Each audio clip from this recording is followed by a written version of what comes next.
Hi,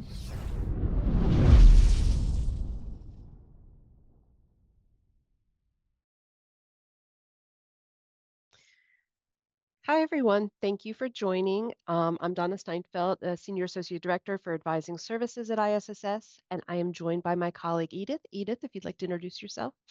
Hi everyone, nice seeing everybody here. I'm Edith John and I'm supervisor.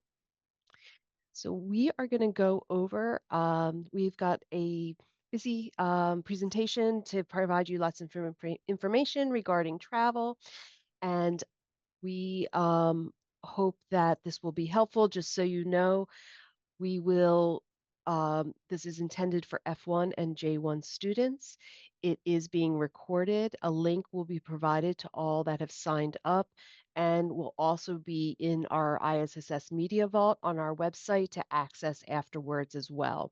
We will try to go through the Q&A as we're going through, and then we'll also leave time at the end for any questions. So I'm going to go ahead and share the PowerPoint itself. One moment.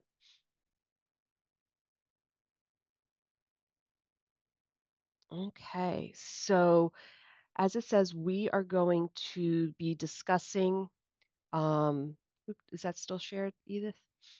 Yeah, Okay, yeah, I can see the shared screen. okay. Going over international student travel do's and don'ts. As spring break is almost here, and also as you prepare for summer travel, we hope this will be relevant content for you.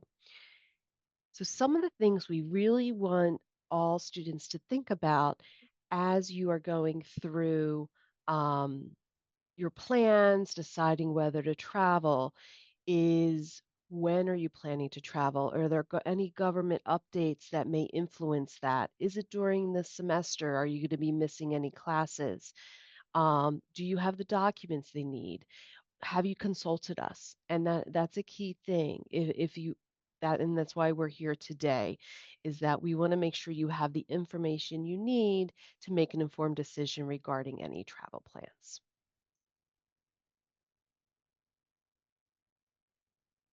Edith, I'm going to go ahead and Yes. over to you. Perfect. So yeah, on the first thing is domestic travel. It happens like from day to day. Some of you might just like take a weekend and go to like nice surrounding places like Lancaster, or flying to another state. And Donna, can we go back to the last slide? Yes.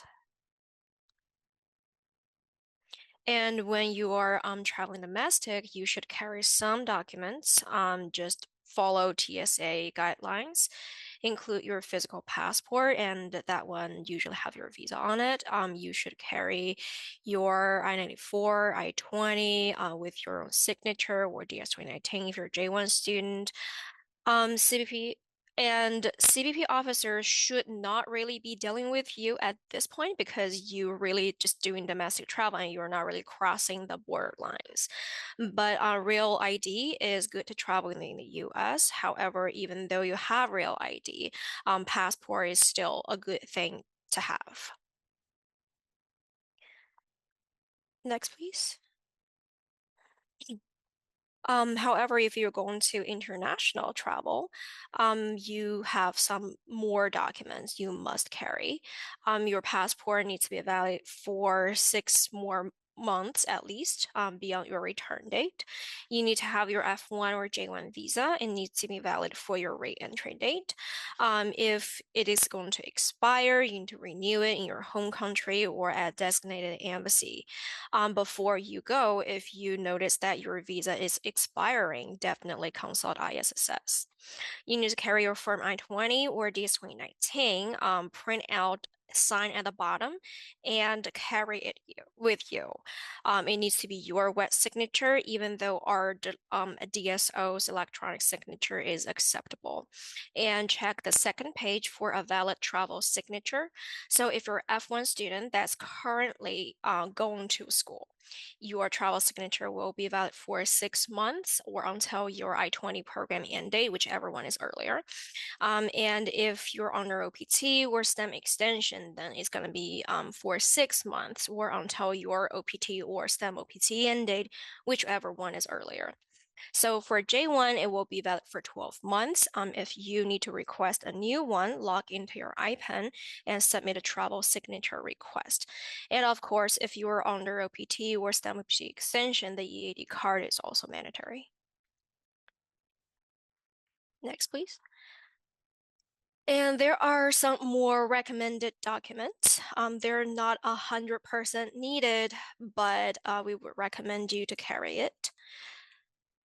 Yes, that includes CIVIS fee receipt. You can download that Google CIVIS fee payment receipt, and there will be a website for you to put in your CIVIS number and download the receipt. And proof of Penn admission/affiliation, like your admission letter, aka the offer letter, or affiliation letter. We have prepared a template for you to bring to your academic department if you want them to write you something. If you don't know where to find the template, email your ICE advisor. And you can go into PathAppend to download your transcript, like your class registration record, your meeting Monday, Wednesday, Friday, etc.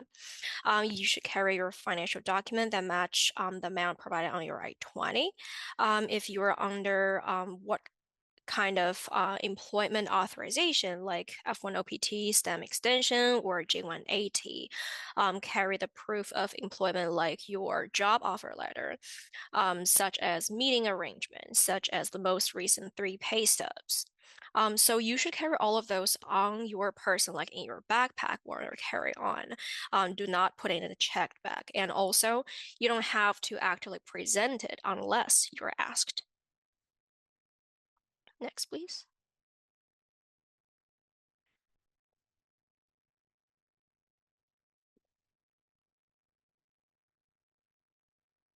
Hello, Donna. Thank you. So there are some best practices at the port of entry. You need to carry essential document and a recommended document. Show only the requested document when you are specifically asked.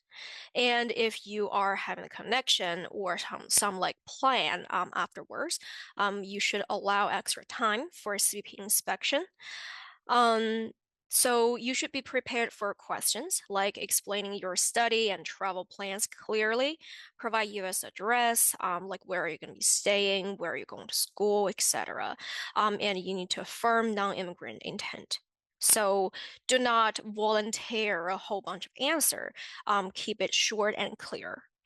And maintain respectful conduct. Stay calm and do not argue and do not be like aggressive.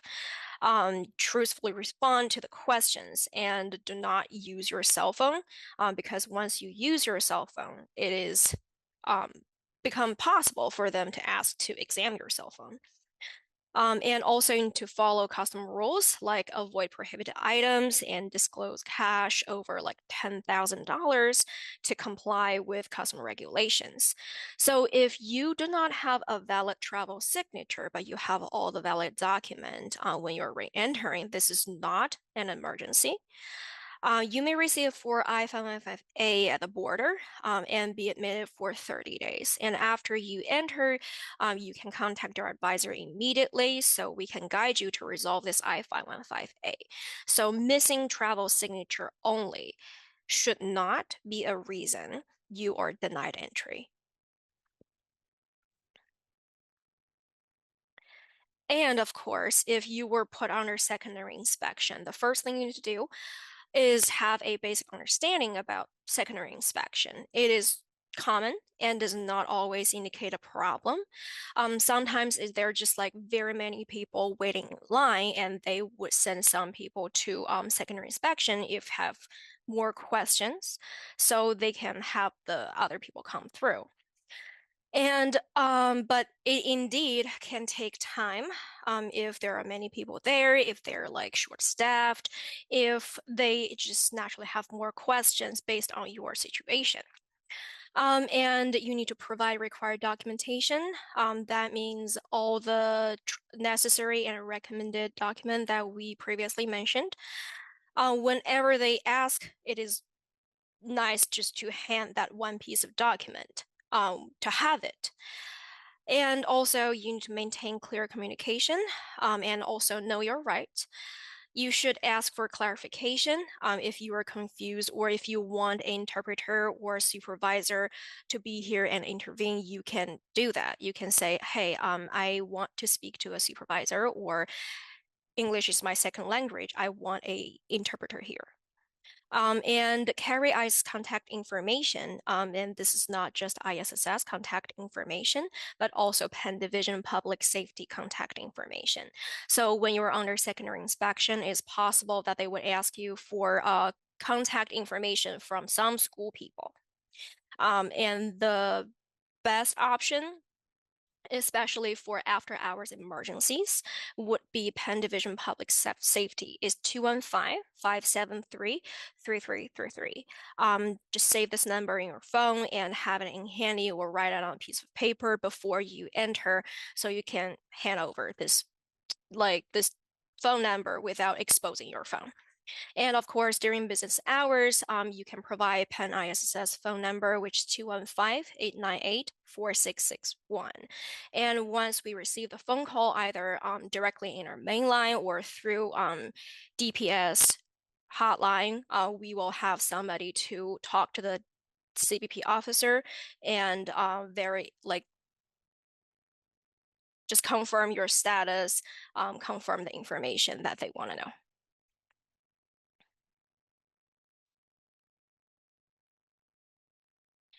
So, long story short, what to remember during the secondary inspection. So stay calm. It is a routine process. It doesn't mean you will be denied of entry. It just means more information is needed. And be honest, disclose all the relevant information truthfully, and allow flight time if there's a connection, so you don't miss your connect flight if you were put under secondary inspection and that happened to take long. And respect the officers, be polite, and be professional.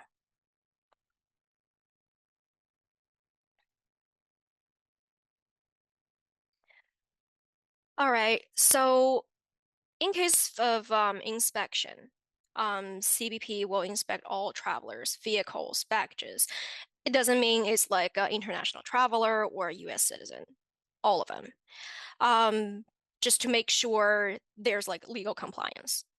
And CBP authority will be able to examine all of the smartphones, laptops, tablets presented by the travelers. And also devices with passcodes may face exclusion or detention, and that might actually take longer.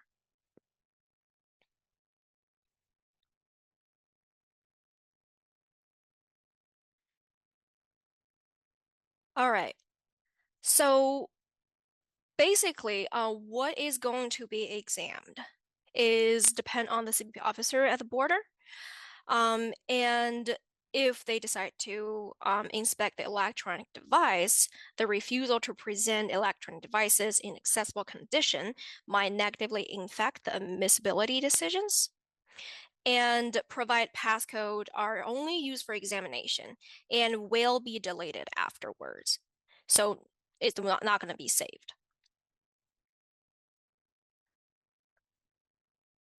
There are two types of searches for electronic devices. One is just basic search. Unlock your phone and scroll through very quickly. They manually review stuff and no external equipment used. But then there's advanced search that officer could use external equipment to access, copy, or analyze device data. That will requires a reasonable suspicion, like a law violation or national security concern, and it needs to be approved by a senior manager. So it's not like every CBP officer will be able to do so.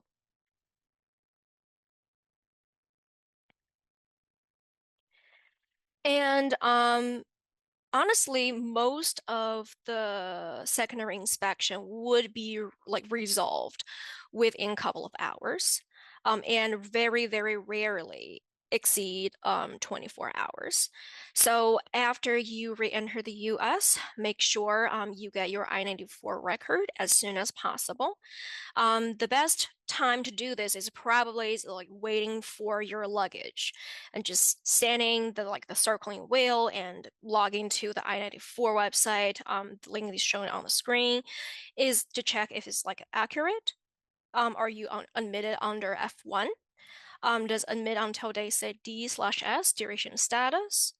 If there's any error, the best practice is actually to visit the CBP office in the airport that you would currently be at, that the one that you landed. It doesn't have to be Philadelphia Airport if you landed somewhere like JFK, so they can correct it for you on site. If you notice any error after you return to your dorm, to your apartment, contact your advisor. We will provide CBP email. You can also just email this email address on the screen.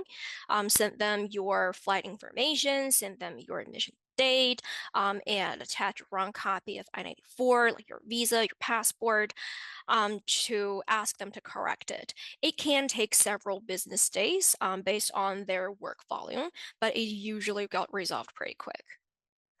And if it's needed, like when you are denied or delayed airline boarding or denied delayed US entry or exit, and or there's not really a reason, but you just kept getting sent into secondary screening and can't have a reason why. And when you ask them, we don't know. We just want to examine you. Um, just submit a traveler re re redress inquiry program, short for DHS TRIP. The link is also on the screen, or contact us professionalism service manager through this very bottom link on the screen. So if you have concerns or comment about this inspection or process or file a complaint, you can contact them.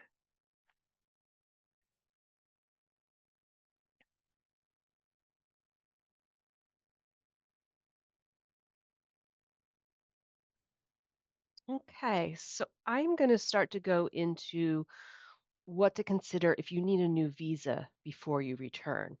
So we've discussed like the required documents, but if your F1 or your J1 visa sticker in your passport has expired or will expire and you're going to be traveling and you'll need that new visa to re-enter the US.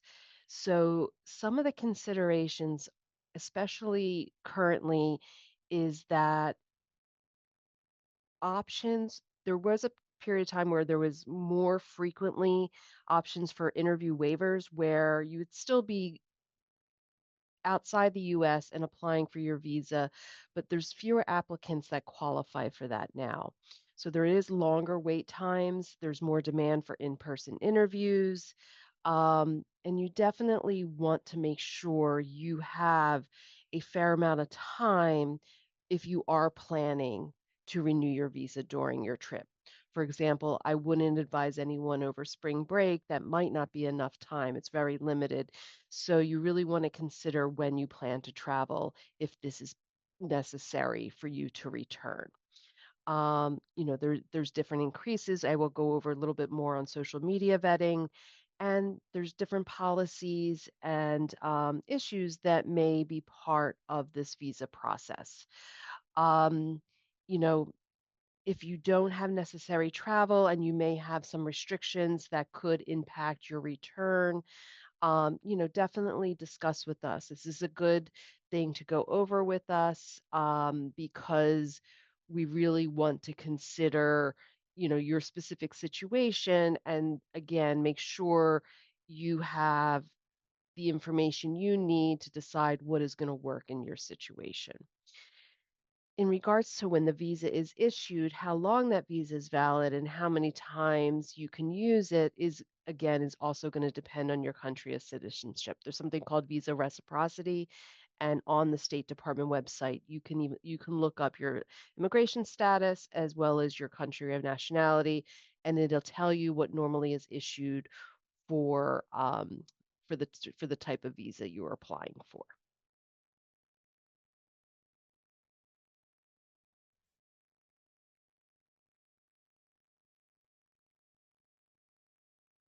So it's very important to, as of last September, they haven't announced a new rule is that you can only schedule and have your visa interview in either your country and nationality or residence.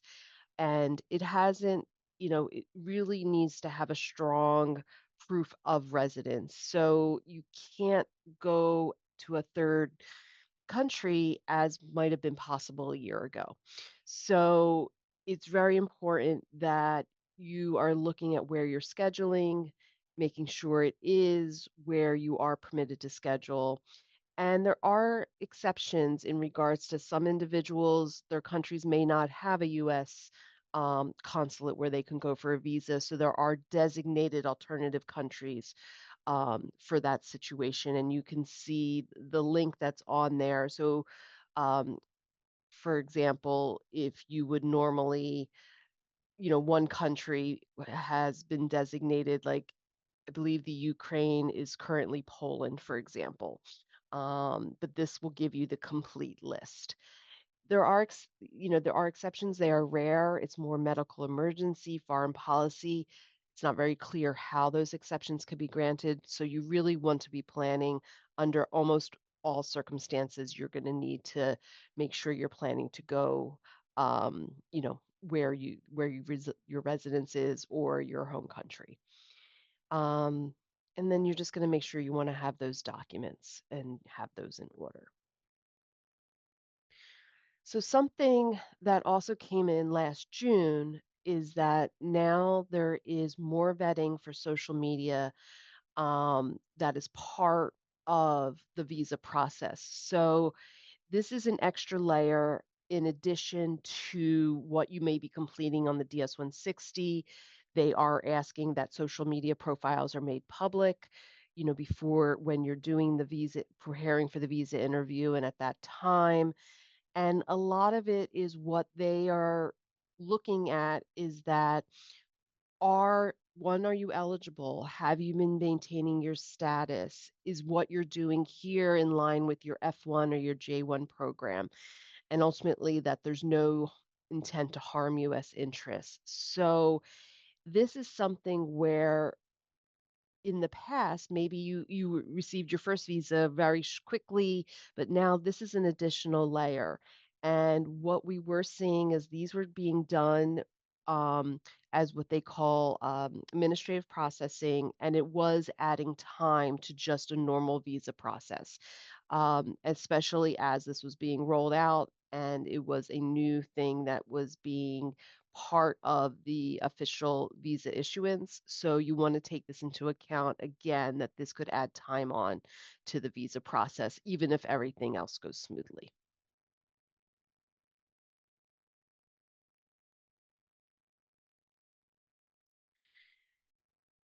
So a lot of things. So, when you're applying for a visa, it is something that is getting, a decision is either being made either fairly immediately or fairly within a few days, but sometimes there are refusals, um, whether or not more information is needed, maybe things are incomplete.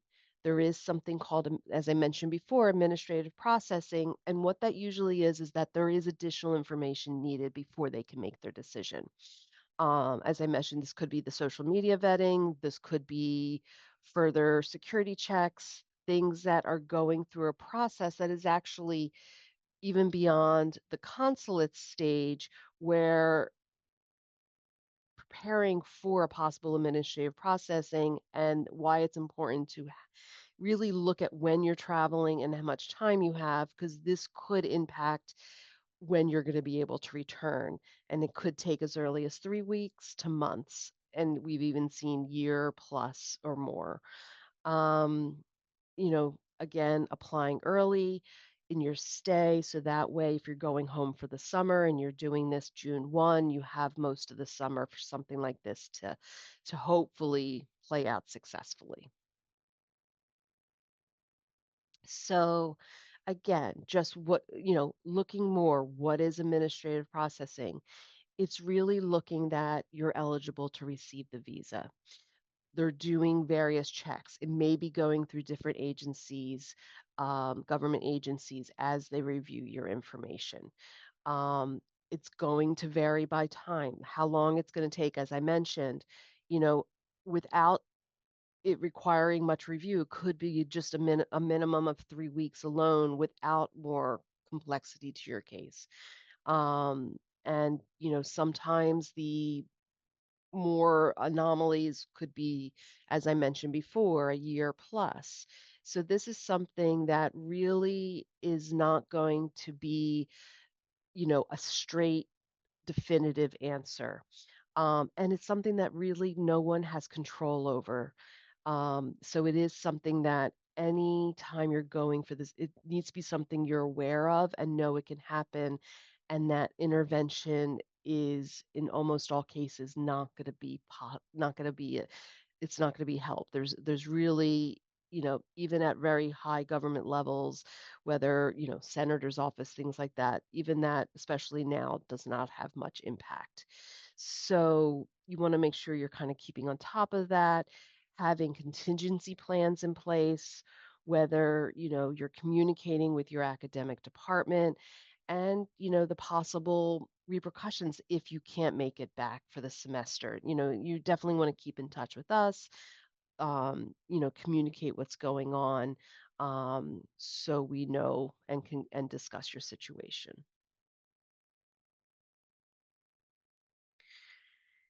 So again, going more into what's called the 221G, these refusals, it's not that it's a permanent denial. So again, as I mentioned, it's going through these additional reviews, and until they determine they can issue the visa, you're considered temporarily ineligible.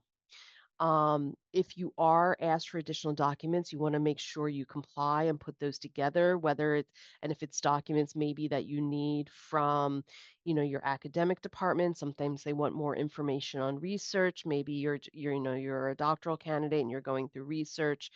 Um, and you want to make sure you're getting that information to them and doing that as timely as possible, because then hopefully it will then be processed more quickly for you the quicker you're able to get that information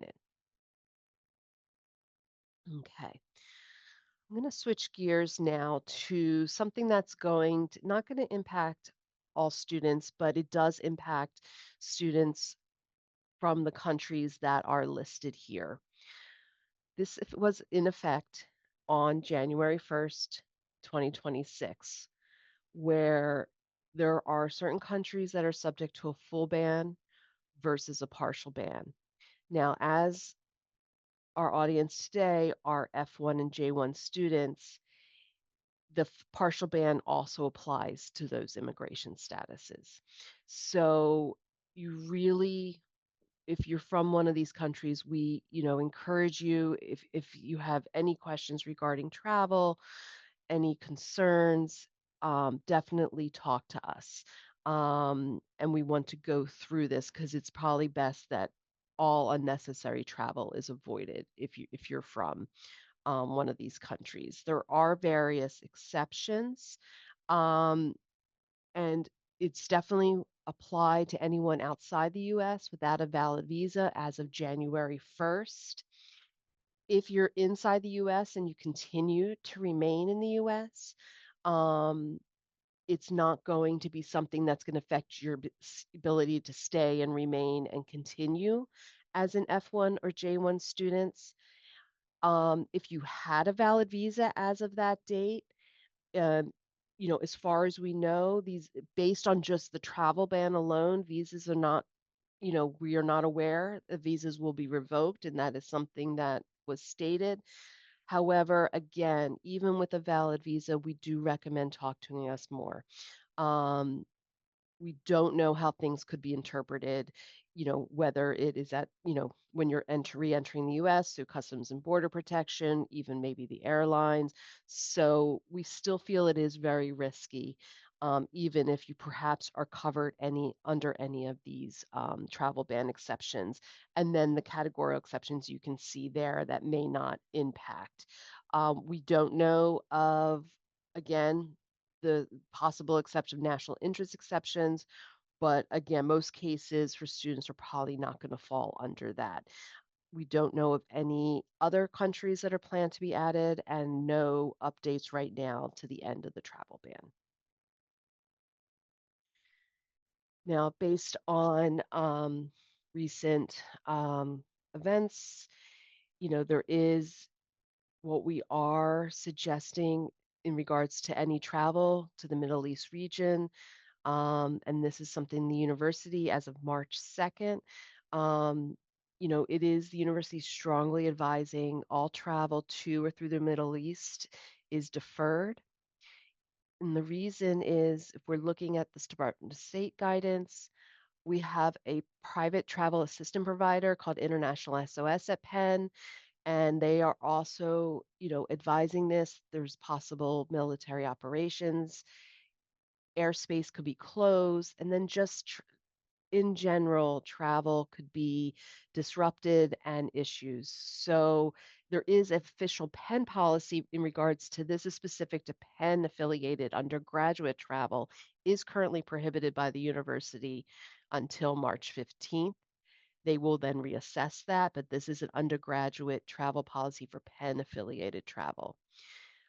If you are like if anyone is outside the US and in a region that could be impacted, shelter in place as you need to, make sure you're in contact with Penn officials as well. And if there's any assistance that's needed, or make sure to look, if you are from these regions, you probably received an email from us with resources. Please take advantage of those. And always feel free to reach out to your ISS advisor. And anyone else, if it's just personal travel, really think about whether this is the best thing to do at this time. Any Penn affiliated trips, you see the email there that you can contact, as well as registering in what's called My Trips and that's for any faculty, staff, or students in Penn affiliated travel.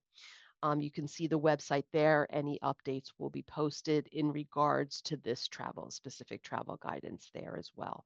And any updates, all of updates in regard to travel ban, everything is in the section in our website. We will always continually post and also email anything that is specifically going to fall into this area. Any areas that could impact any students, whether it's travel or, status in the US, always make sure that you're checking any emails we send. Currently, there is technically a government shutdown. It's not something that is going to have as much of an impact. Let me go back to that. Sorry.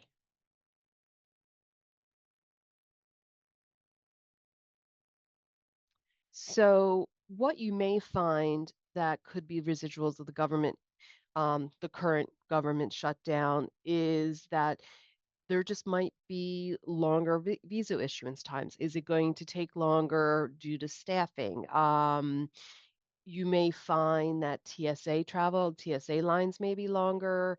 Um, CBP inspection, will they have the staffing to do just your regular inspection? How many people do they have at secondary? This is something that could impact and delay your travels. And this is kind of what that residual impact could be.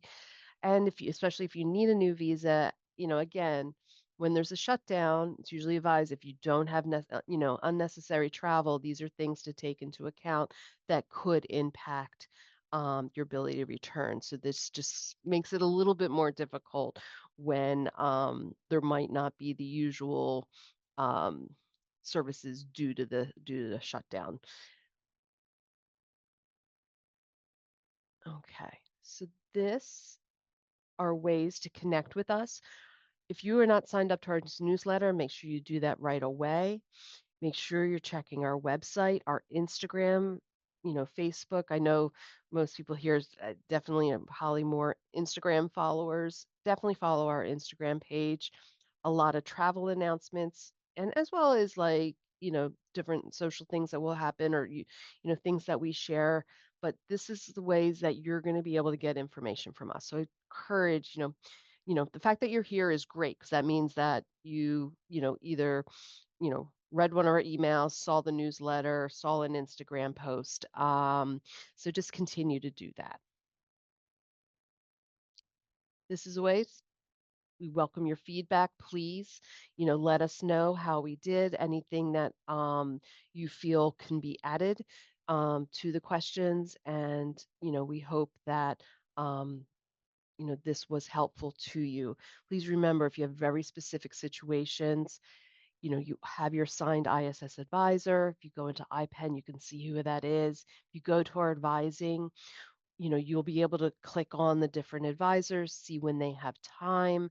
You're also able to see daily. We have usually 2 to 3 virtual drop-in hours a day, Monday through Friday, that you can always, go on and usually those are another way to connect, especially if you have a more like immediate need to talk to someone.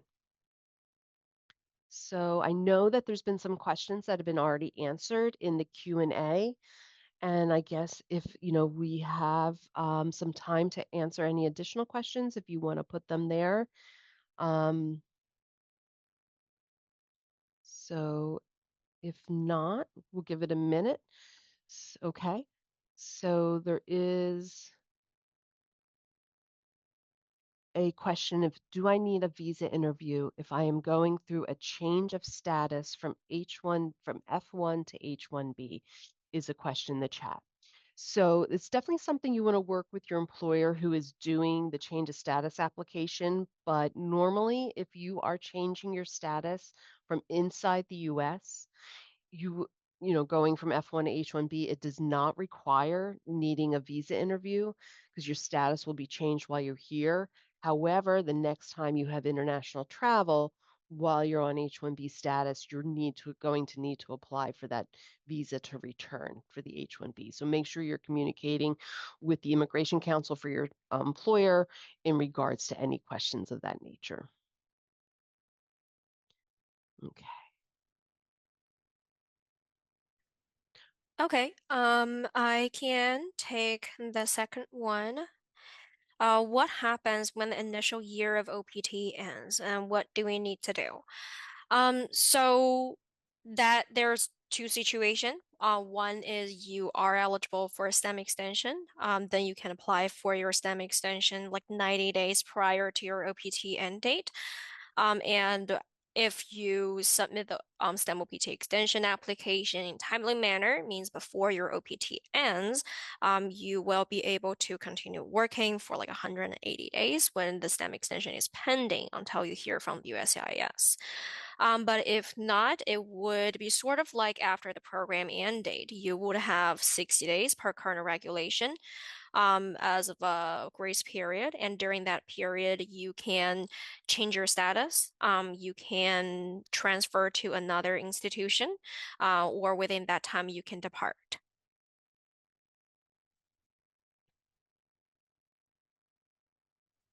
Thanks, Ethan.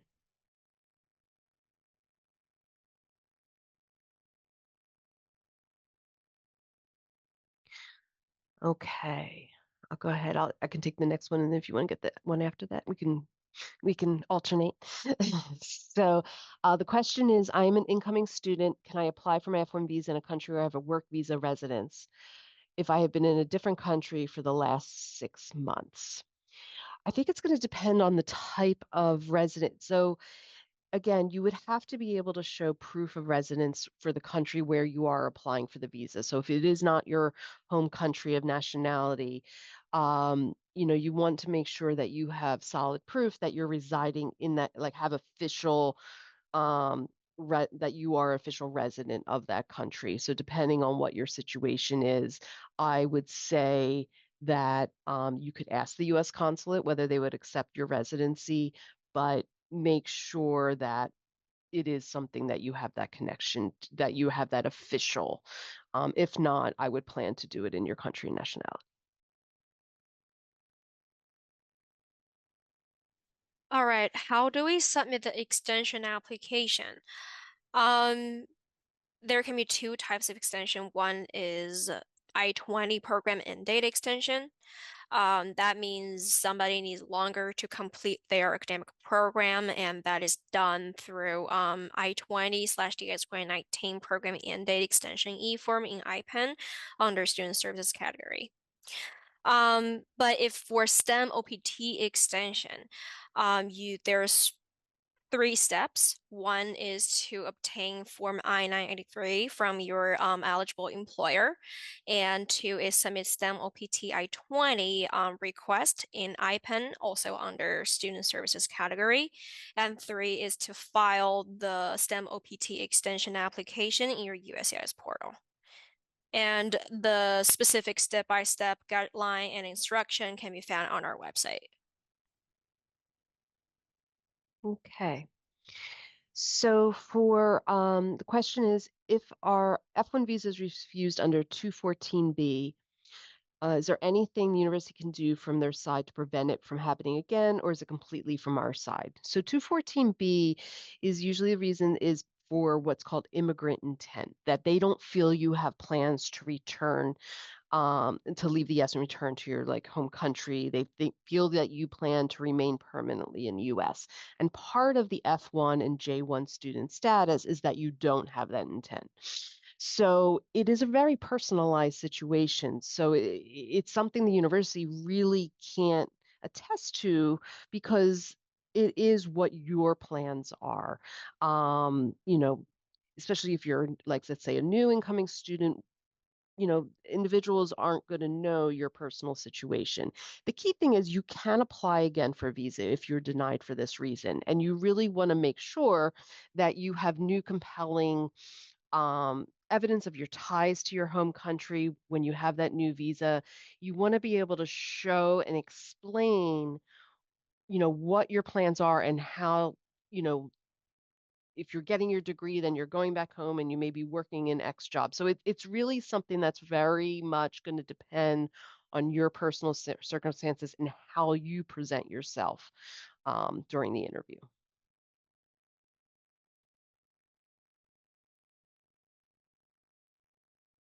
All right. Any other questions? Give it 5, 10 seconds and then, but just in case, I just wanted to, while we're waiting to see if there's any questions, I just want to thank everyone for your time this afternoon. Again, if you have a specific situation you want to discuss further, please reach out to your assigned advisor. Please look at our advising hours, the resources on the website. Um, we hope everyone is doing well, and we know spring break is coming. We hope you all have an enjoyable spring break and are able to get some rest and refuel before the semester starts again. So, and I think that's it. And oh, thank you. Thank you, James. Appreciate that. Um, and, thanks again. And thank you, Edith, my partner in this presentation. And we hope everyone has a great day. Thank you. Thank you.